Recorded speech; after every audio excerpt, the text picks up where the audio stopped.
दिल्ली में कुछ बड़ा होने वाला है। दिल्ली में मुस्लिमों का हल्ला बोल है कल।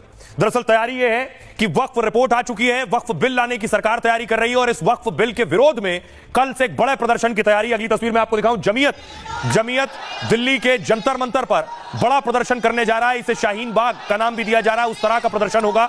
कल से इस प्रदर्शन की तैयारी है जो वक्फ बिल के विरोध में। एक और तस्वीर में आपको दिखाऊं, बाकायदा वक्फ बिल के विरोध में प्रोटेस्ट और प्रदर्शन हो रहा है जगह जगह, अलग अलग शहरों में।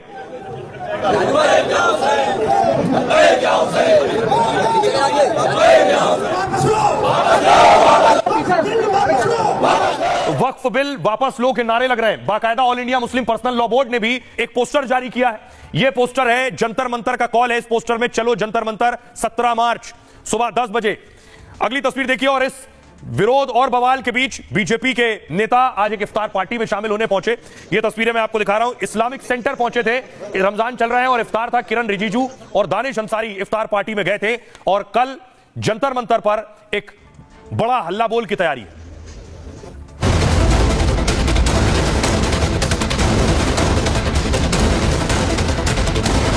दिल्ली में जुटने वाले हैं लाखों मुसलमान और शुरू होने वाला है भारी घमासान। जिस वक्फ बिल को लेकर ओवैसी और इमरान मसूद जैसे नेता सवाल उठाते रहे, नरेंद्र मोदी की सरकार सिर्फ मुसलमानों से नफरत की बुनियाद पर वक्फ का कानून बनाने के लिए बिल को ला रही है। उस बिल पर संसद में बहस होगी तो संसद से कुछ दूर लाखों मुसलमान वक्फ बिल के खिलाफ आवाज बुलंद करेंगे और सरकार पर बिल न लाने का दबाव बनाएंगे। वक्फ पर जो बिल ला रहा है पार्लियामेंट में, पूरी जेपीसी की प्रक्रिया होने के बाद में वो बिल पर हमारे बहुत सारे एतराजात है। जंतर मंतर पर होने वाले इस महाधरने को शाहीन बाग पार्ट 2 का नाम दिया जा रहा है और चर्चा है इस धरने में ओवैसी जैसे सांसद भी आ सकते हैं।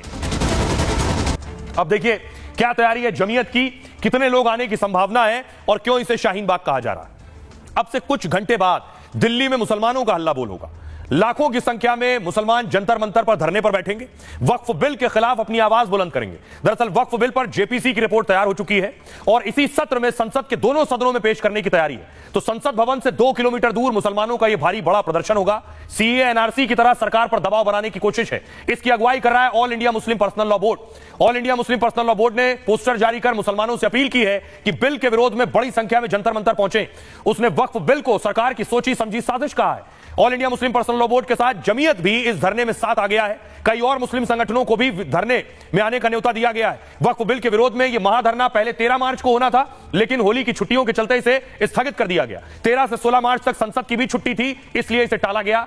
पहले इसमें नीतीश और नायडू के सांसदों को भी बुलाना था, लेकिन दोनों दलों के नेताओं ने कोई दिलचस्पी नहीं दिखाई। तो मुस्लिमों के धरने में कई विपक्षी सांसदों को न्योता दिया गया है। मतलब असदुद्दीन ओवैसी, इमरान मसूद जैसे सांसदों को भी बुलाया गया है। अफजाल अंसारी, जियाउर रहमान बर्क को भी न्योता दिया गया है। हालांकि यह साफ नहीं है कि कौन से सांसद धरने में जाएंगे। आइए आपको सुनवाता हूं इस धरने से पहले क्या कह रहे हैं सियासतदान। भारत में मुसलमान आजाद है और मजहबी एतबार से कभी भी किसी व्यक्ति ने या किसी हुकूमत के एहलकार ने मजहबी रसूमात को अदा करने से नहीं रोका। मुस्लिम पर्सनल लॉ बोर्ड के लोग मुसलमानों को गुमराह कर रहे हैं, उत्तेजना फैला रहे हैं। नरेंद्र मोदी जी की सरकार हिंदू मुसलमानों को लूटना चाहती है। वक्फ बोर्ड की जमीन जो है ये कुछ लोगों के हाथ में थी, उसका कुछ समाज के लिए फायदा नहीं था, इसलिए जो बिल आया है इस बिल में अमेंडमेंट के लिए सरकार तैयार है अभी। और वो जो बिल पास होगा तो जो गरीब मुसलमान है, गरीब मुसलमानों को फायदा करने के लिए ही ये बिल पास हो रहा है। नीतीश कुमार जी जो है उसके अलाई हैं एनडीए गवर्नमेंट के और एक सेकुलर पार्टी को बिलोंग करते हैं, तो ये उनकी जिम्मेदारी है कि वो उसको सपोर्ट ना करें। उस बिल को अगर वो सपोर्ट नहीं करेंगे तो उससे उनकी एक सेकुलर छवि बाकी रहेगी। जमहूरी पार्टियां जो दस्तूर के खिलाफ हैं वो इस पर लगी हुई हैं कि खास तरीके पर मुस्लिम अक़लियत को यहाँ आज़ादी के साथ मजहब पर भरोसा करते हुए जिंदा न रहने दिया जाए। कि केवल लोगों को भ्रमित करने के लिए, लोगों को कैसे भी डाइवर्ट किया जाए, ये सारी चीजें लेकर आ रहे हैं। ये सरकार महंगाई पर बात नहीं करती, बेरोजगारी पर बात नहीं करती और चर्चा किस पे करती है? केवल बिल पे। क्यों? क्योंकि कैसे दिमाग लोगों को घुमाना है। ऐसे प्रोटेस्ट डेमोक्रेसी में कोई भी कर सकते हैं। मुझे लगता है कि ये प्रोटेस्ट डराने की कोशिश है, प्रेशर क्रिएट करने की कोशिश है, लेकिन ये नरेंद्र मोदी की सरकार है, किसी भी प्रेशर में झुकने